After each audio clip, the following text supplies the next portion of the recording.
আসসালামু আলাইকুম ওয়া রাহমাতুল্লাহি ওয়া বারাকাতুহু। আপনারা কেমন আছেন? আলহামদুলিল্লাহ, ইন্নাল হামদালিল্লাহ ওয়াসসালাতু ওয়াসসালামু আলা রাসূলিল্লাহি আম্মা বাদ। আউযু বিল্লাহি মিনাশ শাইতানির রাজীম। বিসমিল্লাহির রহমানির রহিম। قال الله تبارك وتعالى في كلامه المجيد وفي فرقان الحميد। আমরা সকলে মহব্বতে পড়ি আউযু বিল্লাহি মিনাশ শাইতানির রাজীম। বিসমিল্লাহির রহমানির রহিম। ইয়া আইয়ুহাল্লাযীনা আমানু তাকুল্লাহ ওয়া কুলু কাওলান সাদীদা। ওয়া ক্বালা রাসূলুল্লাহ সাল্লাল্লাহু আলাইহি ওয়াসাল্লাম আল মারউ মান আহাব্বা মাল মারউ মান মা'a মান আহাব্বা আও কামা ক্বালা আলাইহিস সালাতু ওয়াসসালাম।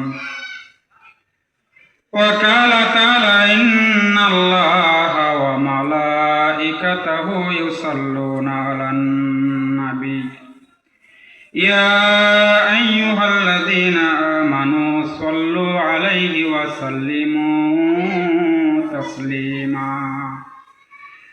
আমরা মহব্বতে একটু দরুদ পড়ি। আল্লাহুম্মা সাল্লি আলা মুহাম্মাদিন ওয়া আলা আলি মুহাম্মাদিন কামা সাল্লাইতা আলা ইব্রাহিম ওয়া আলা আলি ইব্রাহিম ইন্নাকা হামিদুম মাজিদ। আল্লাহুম্মা বারিক আলা মুহাম্মাদিন ওয়া আলা আলি মুহাম্মাদিন কামা বারাকতা আলা ইব্রাহিম ওয়া আলা আলি ইব্রাহিম ইন্নাকা হামিদুম মাজিদ।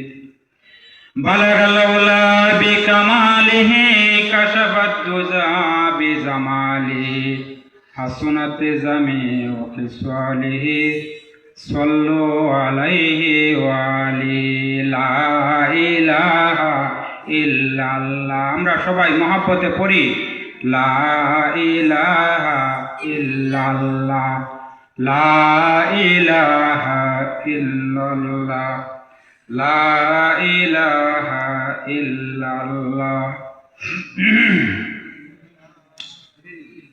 তায়েফের জমিনে পাথরের আঘাতে রক্ত ঝরেছে তোমারই গায়েতে, তথাপি করেছ নাজাতের দোয়া, দাও গো প্রভু তাদের ক্ষমা করে। লা ইলাহা ইল্লাল্লাহ। সবাই পড়ি লা ইলাহা ইল্লাল্লাহ, লা ইলাহা ইল্লাল্লাহ, লা ইলাহা ইল্লাল্লাহ, লা ইলাহা ইল্লাল্লাহু মুহাম্মাদুর রাসূলুল্লাহ। সকলে পড়ি সাল্লাল্লাহু আলাইহি ওয়াসাল্লাম। কান্দিগাঁও পূর্বপাড়া ইমামবাড়ি ঈদগাহ মাঠ সংলগ্ন তালেব আলী জামে মসজিদ মুক্তাগাছা ময়মনসিংহ উদ্যোগে আয়োজিত ৭ম বার্ষিক ইসলামী মহাসম্মেলন এর পরম শ্রদ্ধেয় সভাপতি আলহাজ হাফেজ হযরত মাওলানা আনোয়ার হোসেন সাহেব, ইমাম ও খতিব, নতুন বাজার জামে মসজিদ মুক্তাগাছা, উপস্থিত উলামায়ে কেরাম, আমার সামনে উপবিষ্ট ইসলামের জান্দাবাহী মুসলমান ভাই ও বন্ধুগণ, পর্দার আড়ালে মা ও বোনেরা, যুবক ভাইরা, ছোট ছোট ফুলের পাপড়িরা, সকলকে আমার আন্তরিক সালাম ও মোবারকবাদ জানাইতেছি। আল্লাহর দরবারে শুকরিয়া আদায় করি যে আল্লাহ পাক এমন একটি সুন্দর ব্যবস্থাপনার মাধ্যমে আমাদেরকে কোরআন ও হাদিসের আলোকে কিছু কথা শোনার এবং বলার সুযোগ করে দিলেন। ওই পরওয়ারদিগারে আমরা সবাই শুকরাতান বলি আলহামদুলিল্লাহ। আরো জোরে বলি আলহামদুলিল্লাহ। রাব্বানা লাকাল হামদ হামদান কাসীরান তাইয়্যিবান মুবারাকান ফীহি ইয়া রাব লাকাল জালালি ওয়াজহিকা ওয়া আজিমে সুলতানিক। প্রশংসা করলাম কার? খুশি হয়েছে কারা? আল্লাহ। বেজার হয়েছে কারা? শয়তান। মাশাআল্লাহ। শ্রোতা বিন্দুরা ওয়াজ বুঝবেন আশা করি, কারণ আল্লাহর প্রশংসা যখন করা হয় শয়তানের গায়ে ফায়ার সৃষ্টি হয়। কি ফায়ার? আগুন জ্বলে, আগুন।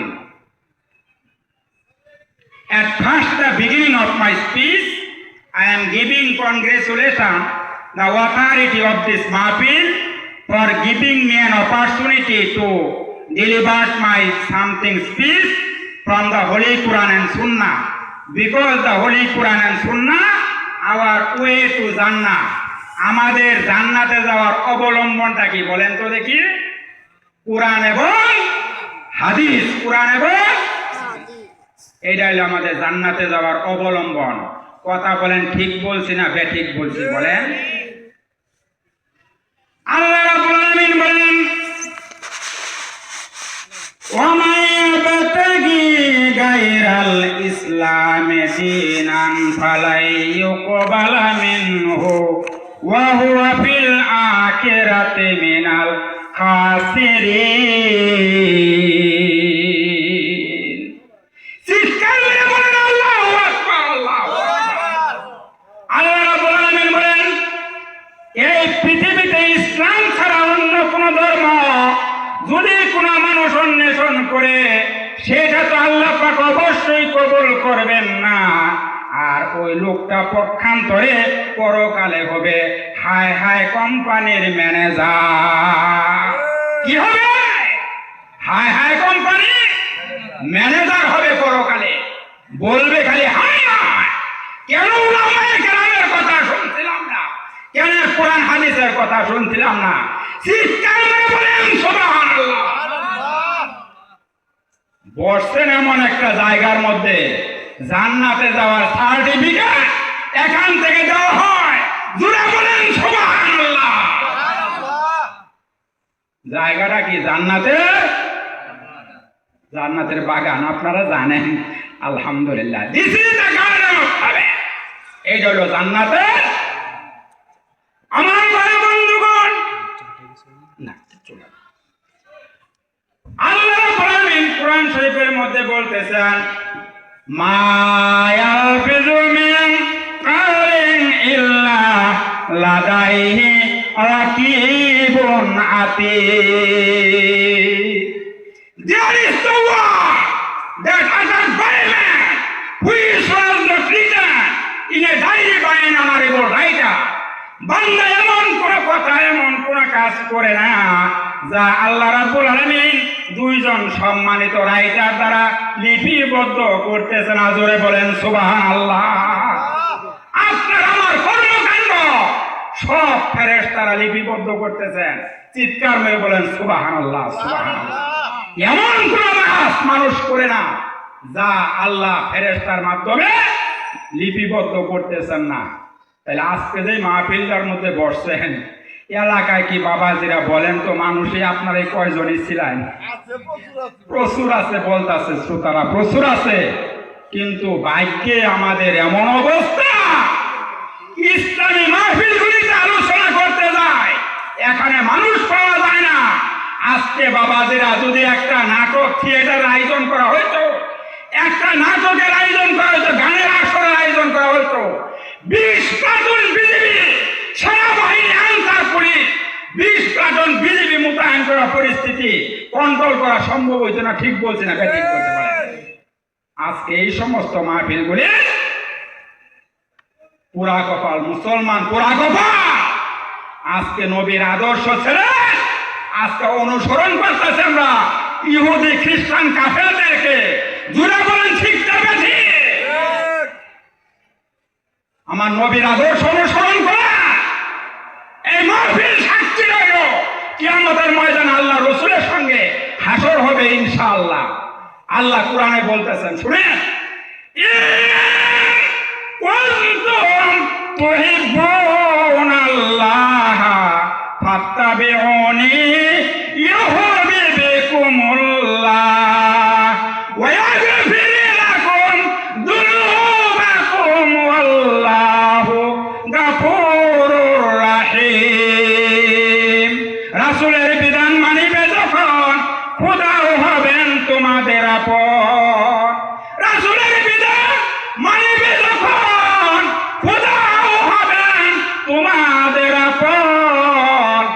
জগতে কি সারা লৌহ খুদে হবে তোমার আপন। জোরে বলেন সুবহানাল্লাহ, সুবহানাল্লাহ। আল্লাহ বলেন আমার হাবিবকে যখন দেখি তোর পাশে দাঁড়িয়ে আছে, অথবা তুই আমার হাবিবের পাশে দাঁড়িয়ে আছো, আমি আল্লাহ খুশি হইয়া এ যা চিজ কি লৌহ কলম তেরে সব কিছু বান্দা তোকে দিয়া দিব। চিৎকার করে বলেন সুবহানাল্লাহ, সুবহানাল্লাহ। আজকে রসুলের আনুগত্য নাই, আমরা ইহুদি খ্রিস্টানদেরকে অনুসরণ করতেছি। কথা বলেন ঠিক না বেঠিক? থাকা যাবে বাবাদের এই দুনিয়ায়? বলেন তো থাকা যাবে? যেতে হবে খালি হাতে, যেতে হবে খালি হাতে, থাকতে কিন্তু পারবে না। চলে যারা যাবে একবার আর তো ফিরে আসবে না। বলেন চলে যারা যাবে একবার আর তো ফিরে আসবে না। কথা ঠিক না বেঠিক? বলেন। তারা গেছে চলে আইসে, কেউ আসবে? তাহলে আমাকেও যেতে হবে, আপনাকেও। আল্লাহ বলেন কোরআন শরীফ থেকে বলতাছি কথা, একটা কথা বাইরে বলার ইচ্ছাও নাই, বলবো না। আমার ভাই বন্ধুগণ, আল্লাহ কোরআন শরীফে বলতেছেন, খেয়াল করে শুনেন।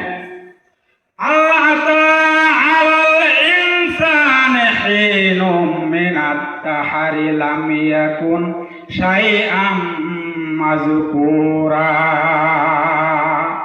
আল্লাহু আকবার, আল্লাহু আকবার। আল্লাহ রাব্বুল আলামিন বলেন, বান্দা তোমার জীবনে এমন কি একটা সময় আসছিল না যখন তোমার নাম নেওয়ার মতো কোনো অস্তিত্ব তোমার ছিল না? ঠিক না বেশি? আমরা একদিন ছিলাম না, আরেকদিন থাকবো না। কথা ঠিক বলছি না বেঠিক বলছি? বলে আপনি মানলেও ঠিক, না মানলেও ঠিক। কথা বলেন ঠিক না বেঠিক? তাই না? তাইলে আজকে মুসলমান সব জায়গাতে মাইর খাইতেছে আমরা মুসলমানরা, তাই না? কারণ কি? আল্লাহ রসুলের হাদিস থেকে আমরা সরে গেছি। আল্লাহ রসুল কি বলছিলেন? তারাক্তু ফীকুম আমরাইন লান তাদিল্লু মা তামাসসাকতুম বিহিমা কিতাবাল্লাহি ওয়া সুন্নাতা রাসূলি। আল্লাহর হাবিব বলেন, বিদায় হজের ভাষণে বিশ্বনবী বলে গেছেন, তোমাদের কাছে আমি দুইটা জিনিস রেখে গেলাম, একটা হলো আল্লাহর কোরআন, আর একটা হলো আমার হাদিস, আমার সুন্নাত। যতক্ষণ পর্যন্ত তোমরা এই কোরআন এবং সুন্নাহ আঁকড়ে ধরে রাখবে, ততক্ষণ পর্যন্ত তোমাদেরকে পৃথিবীর কোনো শক্তি পরাজিত করতে পারবে না। কথা ঠিক না বেঠিক? আজকে মুসলমান, আজকে আমরা কোরআন সুন্নাহ ভুলে গেছি, তাই না? কোরআন সুন্নাহ ভুলে গেছি। আমাদের সন্তানদেরকেও কোরআন হাদিস পড়াইতে আমরা চাই না। আমরা স্কুল কলেজে পড়াই, অন্যায় না। স্কুল কলেজে পড়ানোর ব্যাপারে আমি বিরোধিতা করতেছি না। আপনার সন্তানকে আপনি কোরআন এবং সুন্নাহ হাদিসটাও শিখাই দেন, পরকালে আপনার জন্য কাজে লাগবে। কথা বলছি ঠিক না বেঠিক? বলেন। আপনি যখন মারা যাবেন, আপনার হাফেজ সন্তান যখন কোরআন সুন্নাহ পড়াই যাবেন, আপনার হাফেজ সন্তান যখন আপনার জানাজা নামাজ পড়াইয়া আপনাকে কবরের মধ্যে শায়িত করবে, আল্লাহর হাবিব বলেন আপনার কবরের আযাব আল্লাহ চিরতরে বন্ধ করে দিবে।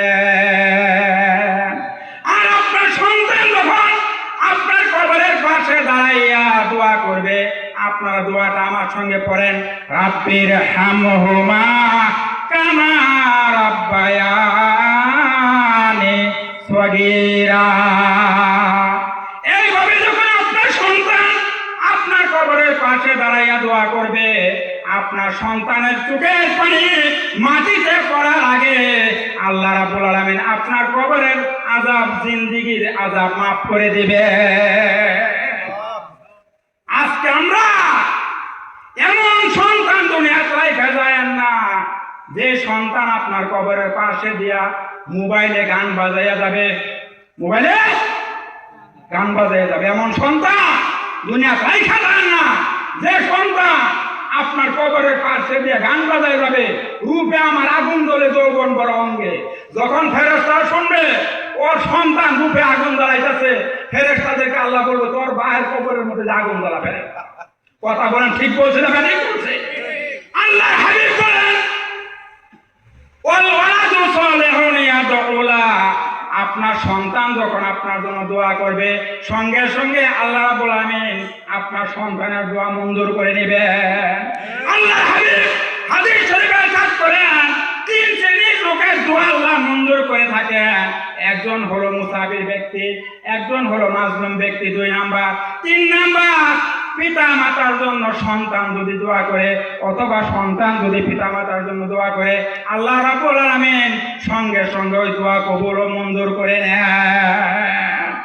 আমার যুবক ভাইদেরকে বলছি, আমার যুবক ভাইরা তোমরা মোবাইলের মাধ্যমে এই সমস্ত বুফিল্ম এই সমস্ত গান বাদ্যগুলি না বাজাইয়া তোমরা আল্লাহর হাবিবের হাদিসকে অনুসরণ করে চলো। আল্লাহর হাবিব বলেন যে যুবক কোরআন সুন্নাহ মোতাবেক ইসলামিক জীবন যাপন করবে পরকালে আল্লাহ রাব্বুল আমিন যখন কিয়ামতের কঠিন ময়দান আরম্ভ হয়ে যাবে আল্লাহ যুবক ভাইদেরকে আল্লাহ আরশের নিচে ছায়া দিয়ে দিবেন। চিৎকার করে বলেন সুবহানাল্লাহ। বিশ্ব নবী উম্মত আমরা, ঠিক না? কত ভাগ্যবান উম্মত, সবার আগে জান্নাতে যাবে বিশ্ব নবীর উম্মতেরা। চিৎকার করে বলেন আলহামদুলিল্লাহ। বিশ্ব নবীর উম্মতেরা সবার আগে জান্নাতে যাবে, তারপর যাবে অন্যান্য নবী ও তাদের উম্মতেরা। কথা বুঝতেছেন? কষ্ট হইতেছে বাবা, যেটা বলে কষ্ট হইতেছে, কষ্ট হলে শেষ করে দেই। সবার আগে জান্নাতে যাবে উম্মতে মুহাম্মাদী, তারপর যাবে অন্যান্য নবী ও তাদের উম্মতেরা। হাদিস শরীফ থেকে শুনেন, হযরত ইদ্রিস নবীর নাম শুনছেন আপনারা, তাই না? ইদ্রিস পয়গম্বরের নাম শোনেন নাই? আল্লাহর হাবিব সাইয়্যিদনা ইদ্রিস আলাইহিস সালাম সারা বছর রোজা রাখতেন, জোরে বলেন সুবহানাল্লাহ। ইফতারের সময় হইলে আল্লাহ রাব্বুল আমিন জিবরাইল ফেরেশতার মাধ্যমে ইফতারগুলি ইদ্রিস পয়গম্বরের সামনে হাজির করে দিতেন। ইদ্রিস পয়গম্বর এই কথাটা খালি 2-3 মিনিটে শেষ করি। ইদ্রিস পয়গম্বর সারা বছর রোজা রাখতেন। একদিন আজরাইল আলাইহিস সালাম বলতেছে, ইদ্রিস নবী সারা বছর রোজা রাখে, আল্লাহ তুমি একটু অনুমতি দিলে ইদ্রিস পয়গম্বরের সঙ্গে দেখা করতাম। চিৎকার করে বলেন সুবহানাল্লাহ সুবহানাল্লাহ। আজরাইল আসছে ইদ্রিস পয়গম্বরের কাছে, দরজার মধ্যে টুক্কা দিছে। ইদ্রিস পয়গম্বর বলছেন, কে? আমি আজরাইল। আজরাইল আমার সময় শেষ। না হুজুর, আসতো কেন? আইসা আপনার সঙ্গে হুজুর দেখা করবার লেগে। আইসা বাবা যেটা বলেন, আপনার ঘরের দরজা যদি রাত 12টা-1টা কেউ টুক্কা দেয় আর যদি বলেন আপনি কে, যদি আজরাইল, শরীরের মধ্যে কিরকম আরামটা লাগবো গন্ত দেখি। আল্লাহ পয়গম্বর কোনো ভয় নাই, আজরাইল সময় শেষ। না হুজুর, আসতো কেন? আসছে দেখা করার জন্য। দেখা করবা 3টা শর্ত দেখা করতে হইলে। চিৎকার মেরে বলেন সুবহানাল্লাহ সুবহানাল্লাহ। আজরাইলের উপর ইদ্রিস পয়গম্বর শর্ত জোড়াই দিয়েছে 3টা। বলেন আপনার শর্ত কি কি? বলেন। 1 নাম্বার শর্ত, আমার রুহুটা কবজ করবা। তারপরে 2 নাম্বার, আমাকে একটু জাহান্নামে নিবা। 3 নাম্বার, আমাকে একটু আল্লাহ জান্নাতটা দেখাইবা, আমি দেখতাম আল্লাহর জান্নাতটা কত সুন্দর।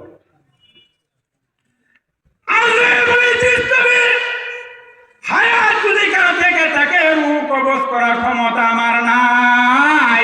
হায়াত যেদিন শেষ হবে, কোন মানুষকে আমি 1টা সেকেন্ডের সময় দেই না। জোরে বলেন সুবহানাল্লাহ।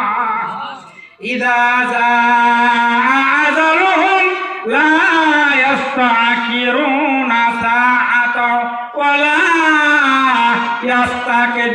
ইস্তাকদিমুন। সময় যেদিন শেষ হবে, একটা মুহূর্ত সময় দেওয়া হবে না। চিৎকার করে বলেন সুবহানাল্লাহ। নবী আপনার যে হায়াত শেষ হয় না, কি আমি রুহুটা কবজ করি। আল্লাহ বলেন রুহুটা কবজ করো। ইদ্রিস পয়গম্বর রুহুটা কবজ করে সঙ্গে সঙ্গে আল্লাহ আজরাইল আলাইহিস সালাম সঙ্গে সঙ্গে রুহুটা সেট করছে। ইদ্রিস পয়গম্বর সঙ্গে সঙ্গে জিন্দা হয়ে গেছে। সুবহানাল্লাহ সুবহানাল্লাহ। 1 নাম্বার শর্ত ফিলাপ। 2 নাম্বার, আমাকে একটু জাহান্নামে নিবা। নিয়ে গেছে পয়গম্বরকে জাহান্নামে। জাহান্নামের রাইকা সঙ্গে সঙ্গে আবার তুলে নিয়ে আসছে। 3 নাম্বার হুজুর চলে আসছে, কারণ আমি কথা একেবারে সংক্ষেপ করতেছি। 3 নাম্বার আল্লাহর জান্নাতটা একটু নিবা। আল্লাহর জান্নাতে নিয়ে যাইয়া ইদ্রিস পয়গম্বরকে জান্নাতে আজরাইল ঢুকাইয়া আজরাইল জেলের মধ্যে দাঁড়াই রয়েছে। কি চমৎকার দৃশ্য, যেরকম সুবহানাল্লাহ। আজরাইলের জান্নাতে যাওয়া অনুমতি নাই। সুবহানাল্লাহ সুবহানাল্লাহ। ইদ্রিস পয়গম্বর জান্নাত দেখতেছে ঘুরে ঘুরে। অনেকক্ষণ পরে আজরাইল ডাক দিছে, ইদ্রিস তুমি জলদি আসে। ইদ্রিস পয়গম্বরের কোনো খবর নাই। সুবহানাল্লাহ। অনেকক্ষণ পর আসছেন, আয়েশা বলে আজরাইল চিল্লাও কেন, চিল্লাও কেন? যাবেন না হুজুর? যাব মানে আজরাইল, আল্লাহ পাক কোরআন শরীফের মধ্যে ইরশাদ করেছেন, কুল্লু নাফসিন যায়িকাতুল মাউত। প্রত্যেকটা মানুষকে একবার মরণ লাগবে, তাই না? আমাকে তো একবার মারছো, ওই যে 1 নাম্বার শর্ত দিছিলাম যে আমাকে একবার মারছো না। 2 নাম্বার, পয়গম্বর হিসাবে কোনো অপরাধ আমি করি নাই, তারপরেও যদি কোনো অন্যায় অপরাধ আমার দ্বারা হয়ে থাকে জাহান্নামের ভিতর তো নিশ্চয় শাস্তি তো হয়েই গেছে। আজরাইল জাহান্নামে নিশ্চয় আমরা। 3 নাম্বার, আল্লাহ রাব্বুল আলামিন বলছেন, কোন জান্নাতে মানুষ যখন একবার জান্নাতের মধ্যে ঢুকবে, খালিদিনা ফিহা, চিরকাল ওই জান্নাতের মধ্যে থাকবে। আল্লাহ কোন জান্নাতি মানুষকে গাড়ে ধরে বের করে দিবে না। আজরাইল তুমি আমার ডাহকের দিকে আল্লাহ আজরাইল, আল্লাহ আমি কি করতাম? আল্লাহ পাক বললেন, যাও ইদ্রিস নবীর ভাগ্যে আমি আল্লাহ এটাই লিখে দিয়েছি। দূরে বলেন সুবহানাল্লাহ। ইদ্রিস পয়গম্বরের ভাগ্যে আমি এটাই লিখে দিয়েছি। 4th আসমানে যখন আল্লাহর হাবিব মেরাজে গেছিলেন, 4th আসমানে ইদ্রিস পয়গম্বরের সঙ্গে দেখা হয়েছিল। ইদ্রিস পয়গম্বরকে আল্লাহর হাবিব প্রশ্ন করছিলেন, ইদ্রিস নবী আপনি দেখি জান্নাতের বাইরে বাইরে করে ভিতরে ঢুকেন না কেন? ইদ্রিস নবী জবাব দিছিলেন, নবী গো আমি তো জান্নাতে ঢুকবারই চাই। যখনই জান্নাতের কোনো দরজার মধ্যে টুক্কা দেয় ভিতর থেকে আওয়াজ আসে, ইদ্রিস নবী গো ব্যাক, ফিরে যান ফিরে যান। জান্নাতের এই রুমটা আল্লাহ রাব্বুল আলামিন বিশ্ব নবীর অমুক উম্মতের জন্য রিজার্ভ করে রাখছে। সুবহানাল্লাহ কইলেন না? ইদ্রিস পয়গম্বরের ক্ষেত্রে this is the exceptional matter for the holy prophet of Idris আলাইহিস সালাম। এই ঘটনাটা শুধু ইদ্রিস আলাইহিস সালাম খাইয়ে দেয় না, ইদ্রিস আলাইহিস সালামের ক্ষেত্রেই খাস, অন্যান্য নবীদের ক্ষেত্রে এই কথা প্রযোজ্য না। বিশ্বনবী বলেন, ইন্নাল জান্নাতা, হুজুর ওখানে বসা, বিশ্বনবী বলেন বুখারী মুসলিমের হাদিস, ইন্নাল জান্নাতা হুররিমাত আলাল আমবিয়া হাত্তা আদখুলা। নবী বলেন আমি যতক্ষণ জান্নাতে না যাব, আমার উম্মত যতক্ষণ জান্নাতে না যাবে, অন্যান্য নবী তো অন্যান্য নবীর উম্মত তো দূরের কথা, নবীদের জন্য জান্নাত হারাম। দূরে বলেন সুবহানাল্লাহ সুবহানাল্লাহ। বিশ্বনবীর উম্মতরা যাবে সবার আগে জান্নাতে, বিশ্বনবী যাবে, বিশ্বনবীর উম্মতরা যাবে, তারপরে যাবে অন্যান্য নবী ও তাদের উম্মতরা। প্রশ্ন আসতে পারে, আপনারা বলতে পারেন কেন বিশ্বনবীর উম্মতরা আগে জান্নাতে যাবে? এর উত্তর হলো, সংক্ষেপে বলতেছি, আপনারা রোজা রাখছেন সারা বছর, রোজা রাখছেন, ব্যাখ্যা করার সময় নাই। রোজা রাখছেন সারা বছর, আল্লাহ রাসূল বলেন মান সামা রমাযানা ওয়া আতবাহু সিত্তান মিন শাওয়াল ফাকানা মা সামাদ দাহরা কুল্লু। আল্লাহর হাবিব বলেন, যে ব্যক্তি রমজান মাসে রোজা রাখলো এবং পিছনে শাওয়াল মাসে 6টা রোজা রাখলো, সে যেন সারা বছর রোজা রাখার সমান সওয়াব পাবে। যদি বলেন সুবহানাল্লাহ। বিশ্বনবীর উম্মতরা সারা বছর রোজা রাখছে, 50 ওয়াক্ত নামাজ পড়ছেন আপনারা। আল্লাহ পাক বলেন, আমি তো বাজার করছিলাম মেরাজের রাত্রে 50 ওয়াক্ত, আমার উম্মত, আপনার উম্মতরা আমার বন্ধুর খাতিরে 45 ওয়াক্ত কমাইছে, 5 ওয়াক্ত নামাজ পড়বে। আমি আল্লাহ বাজেট করছি, বাজেটই ঠিক না। আমার উম্মত হাবিবের উম্মতরা নামাজ পড়ে 5 ওয়াক্ত, আমি সওয়াব দিব 50 ওয়াক্তের সমান। চিৎকার করে বলেন সুবহানাল্লাহ সুবহানাল্লাহ। কোন পয়গম্বর উম্মতের উপর 5 ওয়াক্ত নামাজ ফরজ ছিল না। 5টা 10টা 20টার উপরে হুজুর বসা, এখানে 20টার উপরে রোজা ফরজ ছিল না। এক একটা রোজার সওয়াব পাবেন 10টা রোজার সমান, 300 রোজার সমান। আর 6টা 60, এই 360 সংক্ষেপে বললাম, 360টা দিনে 1 বছর হয়, অথবা 65 দিনে আপনি এই 36টা রোজা রাখলে সারা বছর রোজা রাখার সমান সোয়াব পাবেন। আর নামাজ পড়ছেন 5 ওয়াক্ত, আল্লাহ সোয়াব দিবেন 50 ওয়াক্তের সমান। জোরে বলেন সুবহানাল্লাহ। আমার কথা শেষ করলাম এইভাবে। আমি যাই বললাম, আপনাদের কাছে ভুল ত্রুটি হয়ে থাকলে আল্লাহর কাছে ক্ষমা চেয়ে নিচ্ছি, আল্লাহ যেন ক্ষমা করেন। আমি যা বললাম এর উপরে আল্লাহ যেন আমাকে আমল করার আগে তৌফিক দেন, আপনাদেরকেও আমল করার তৌফিক দেন। পরিশেষে বলি, we should live our family social and political life according to the principles of Quran and Sunnah, because the Quran and Sunnah our way to Jannah. আমরা কোরআন সুন্নাহ মোতাবেক আমাদের জিন্দেগি যাপন করার চেষ্টা করব। আল্লাহ আমাদের তৌফিক দান করুন। আমিন। ওয়া আখিরু দাওয়ানা আনিল হামদুলিল্লাহি রাব্বিল আলামিন। আসসালামু আলাইকুম ওয়া রাহমাতুল্লাহ।